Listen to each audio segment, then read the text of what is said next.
Salut Paradiso, je viens vous faire un petit coucou. Ça fait longtemps que je n'ai pas fait de vidéo sur mon profil. Alors c'est parti, j'ai envie de vous parler en ce moment d'une pratique que je fais de temps en temps. Parce que vous savez, je suis multicasquette, je fais beaucoup de choses. Priorité cette année aux soins quantiques. Néanmoins, je fais de temps en temps euh, des nettoyages, on va dire, des libérations de traumatismes de vie. J'en ai fait récemment quelque chose d'important, un traumatisme qu'on ne vit pas souvent.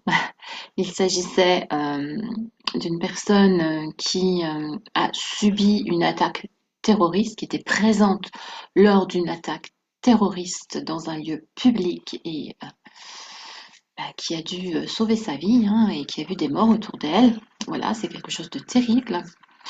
Néanmoins, une séance suffit pour aller libérer ce genre de traumatisme. Parfois, pour certaines personnes, il faudra 2 séances. Après, tout dépend également de la capacité de la personne à maintenir son attention, sa concentration au cours de la séance unique, s'il n'y en a qu'une. Des fois, il en faut peut-être 2 parce que c'est trop compliqué pour la personne de tout faire en une fois. Sachez qu'une séance de libération comme ça dure 1 heure et demie parce qu'il faut faire connaissance, parce qu'il faut que vous m'expliquiez qu'est-ce que c'est que vous avez comme problématique.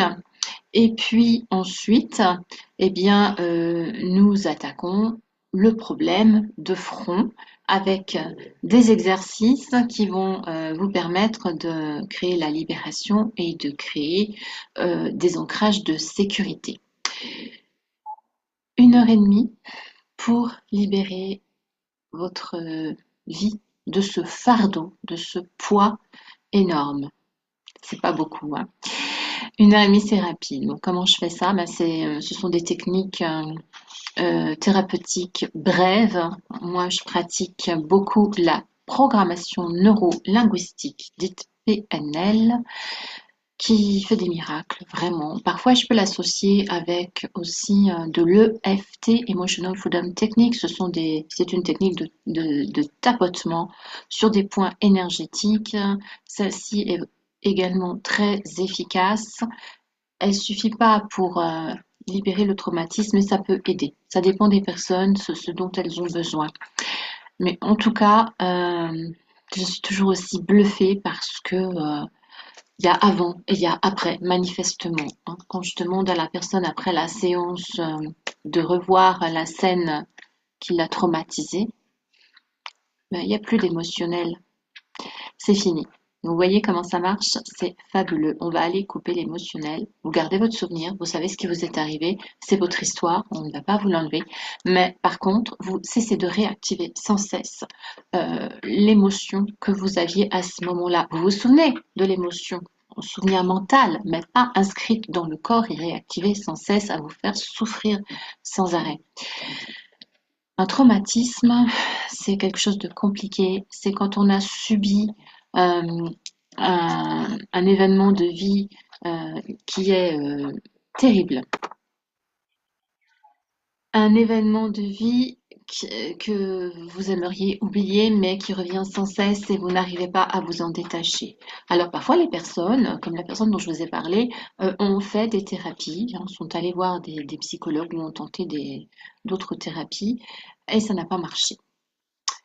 Jusqu'à présent, j'en ai fait quand même pas mal dans ma vie, parce que en général, c'est une simple séance et c'est tout, hein. Donc c'est pour ça que je peux dire que j'en ai fait pas mal. Eh bien, en général, une séance, ça suffit. La PNL, c'est quelque chose qui marche quasi à tous les coups. Donc pour ma part, je ne connais pas d'échec de ce côté-là au sujet des traumatismes. Après, comme je vous dis, peut-être il faudra une 2e séance pour aller renforcer la libération et surtout renforcer les mécanismes de sécurité qu'on peut mettre en place ensuite pour que la personne se sente bien dans sa peau. Et sache qu'elle a toujours une possibilité de, de, de s'alléger quand elle est confrontée à une problématique. Alors, Je vous propose, si vous avez vécu des choses lourdes, bien évidemment, ne tardez pas. Il y a des personnes qui viennent me voir, ça fait des dizaines et des dizaines d'années que c'est arrivé. Malheureusement, après, c'est vrai qu'elles ont pour la plupart quand même tenté des choses pour se soulager, mais que ça n'a pas fonctionné. Moi, je vous dis, la PNL, je n'ai pas d'échec. Donc, si vous avez vécu quelque chose de très lourd, surtout, allez voir quelqu'un.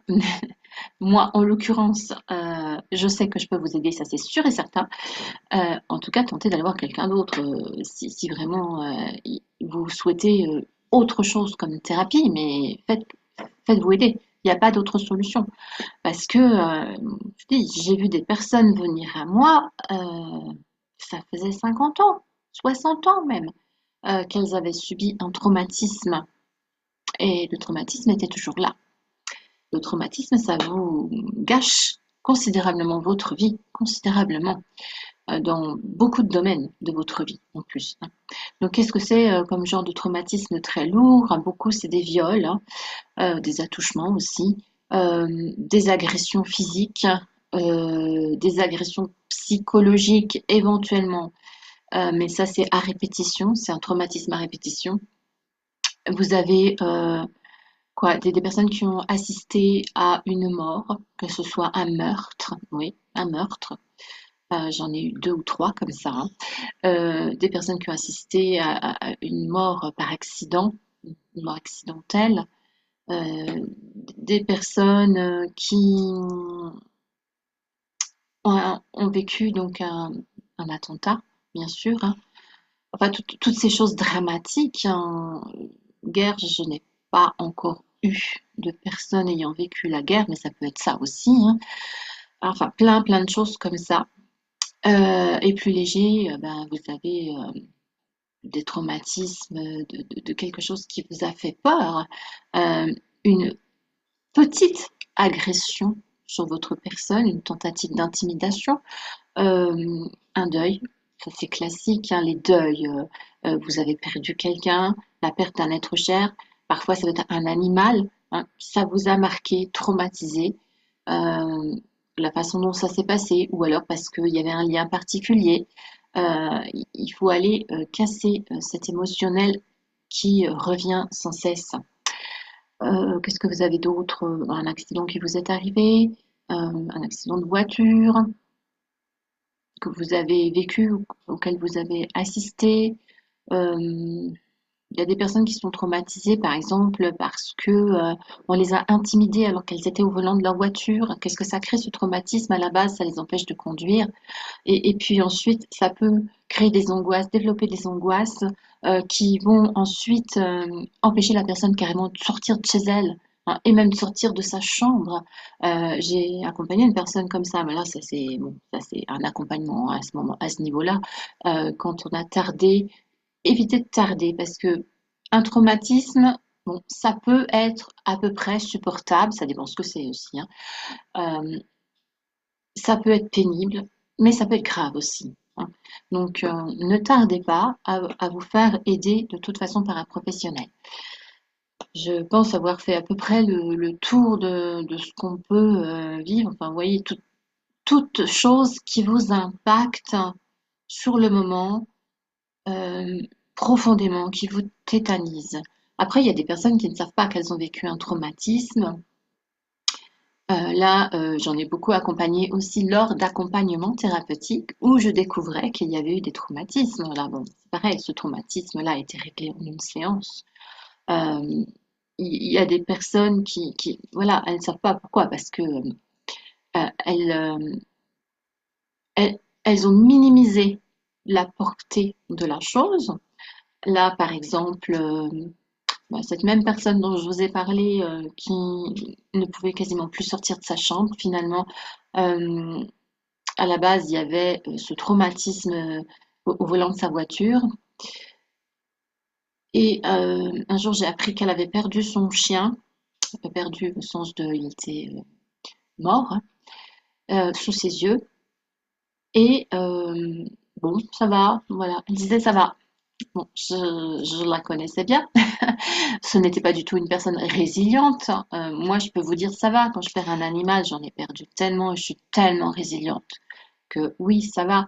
Mais quand on n'est pas résilient et qu'on perd son animal et sous ses yeux, en plus, il y avait de la culpabilité parce qu'elle considérait que c'était un peu de sa faute.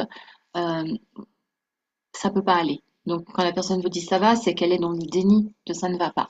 Donc, elle était traumatisée par ça, mais dans le déni parce que voilà, bah, c'est qu'un chien et puis j'ai tellement d'autres problèmes que voilà, c'est pas quelque chose sur lequel je veux m'attarder. Mais si, il fallait parce que c'est une pièce en plus dans la montagne qui est en train de monter. On part d'un traumatisme, se rajoute un traumatisme, se rajoute un élargissement des angoisses, des peurs, euh, des culpabilités et autre chose. Et au final, nous arrivons à la montagne qui fait que la personne est couchée dans son lit et ne peut plus en sortir. C'est ce qui lui était arrivé à un moment donné. Euh, bon, je vous rassure, hein, c'est fini ça depuis longtemps. Qu'est-ce que je voulais vous dire d'autre? Je ne sais plus.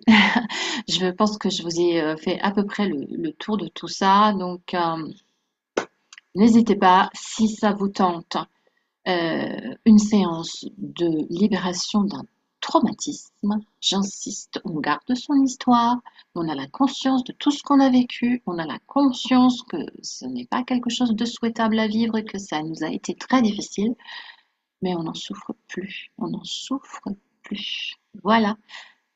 Vous pouvez me contacter sur Messenger ou vous pouvez me contacter par adresse email si vous souhaitez. Moi, j'ai horreur de ça, mais bon, il y a des gens qui aiment bien les mails, donc vous pouvez aussi passer par là.